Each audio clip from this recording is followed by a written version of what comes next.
ವಿಜೇಂದ್ರ ವಿರುದ್ಧ ಎಸ್ಟಿ ಸೋಮಶೇಖರ್ ಆರೋಪ ವಿಚಾರಕ್ಕೆ ಸಂಬಂಧಪಟ್ಟಂತೆ ಧರ್ಮಸ್ಥಳದಲ್ಲಿ ಬಿಜೆಪಿ ರಾಜ್ಯಾಧ್ಯಕ್ಷ ವಿಜೇಂದ್ರ ತಿರುಗೇಟು ನೀಡಿದ್ದಾರೆ. ಅಡ್ಡ ಮತಕ್ಕೆ ನಾನೇ ಅವಕಾಶ ಮಾಡಿಕೊಟ್ಟೆ ಅಂತ ಹೇಳಿದ್ದಾರೆ. ನಮ್ಮ ಪಕ್ಷದವರೇ ಈ ಗಂಭೀರ ಆರೋಪ ಮಾಡ್ತಾ ಇದ್ದಾರೆ. ನನ್ನ ವಿರುದ್ಧ ಸಾಕಷ್ಟು ಅಪಪ್ರಚಾರ ಆಗ್ತಾ ಇದೆ. ನನ್ನ ವಿರುದ್ಧ ಅಪಪ್ರಚಾರ ಮಾಡಿದವರಿಗೆ ಒಳ್ಳೇದಾಗ್ಲಿ. ನಾನು ಮಂಜುನಾಥ ಸ್ವಾಮಿಗೆ ಇಲ್ಲಿ ಪ್ರಾರ್ಥನೆ ಮಾಡಿದ್ದಾನೆ. ನಾನು ಅಧ್ಯಕ್ಷನಾಗಿ ಕೀಳು ಮಟ್ಟದ ಕೆಲಸ ಮಾಡಲ್ಲ. ನನ್ನ ನಡುವೆ ಅಥವಾ ಡಿಕೆಶಿ ನಡುವೆ ಯಾವುದೇ ವ್ಯವಹಾರಿಕ ಸಂಬಂಧ ಇಲ್ಲ.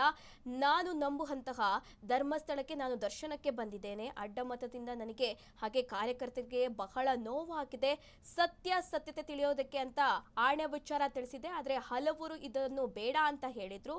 ನಾನು ಭಾವನಾತ್ಮಕ ವ್ಯಕ್ತಿ, ಮನಸ್ಸಲ್ಲಿ ಏನಿರುತ್ತೆ ಅದನ್ನೇ ಹೇಳ್ತೀನಿ ಅಂತ ಧರ್ಮಸ್ಥಳದಲ್ಲಿ ಹೇಳಿದ್ದಾರೆ BY ವಿಜೇಂದ್ರ.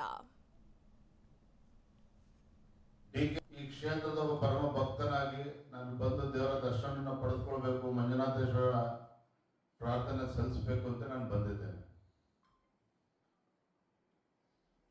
ಸಾಕಷ್ಟು ಅಪಪ್ರಚಾರಗಳು ಅವತ್ತು ಕೂಡ ಆಯಿತು, ಇವತ್ತು ಕೂಡ ಆಗ್ತಾ ಇದೆ. ಒಂದು ಜವಾಬ್ದಾರಿ ಸ್ಥಾನದಲ್ಲಿ ನಿಂತು ನಾನು ಮಾತನಾಡ್ತಾ ಇದ್ದೇನೆ. ಇವತ್ತು ಪವಿತ್ರ ಕ್ಷೇತ್ರದಲ್ಲಿ ನಿಂತು ನಾನು ಮಾತನಾಡ್ತಾ ಇದ್ದೇನೆ. ನಾನು ಏನ್ ಮಾತನಾಡ್ತಾ ಇದ್ದೇನೆ ಅಂತಕ್ಕಂಥ ಅರಿವು ಕೂಡ ನನಗಿದೆ.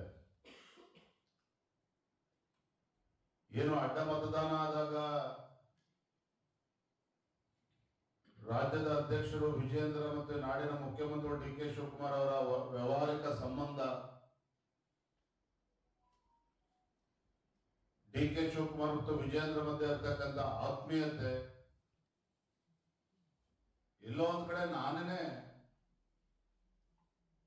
ಅಡ್ಡ ಮತದಾನಕ್ಕೆ ಅವಕಾಶನ ಮಾಡಿಕೊಟ್ಟಿದ್ದೇನೆ ಅನ್ನುವ ಆರೋಪಗಳು ಕೂಡ ಸಾಮಾಜಿಕ ಜಾಲತಾಣ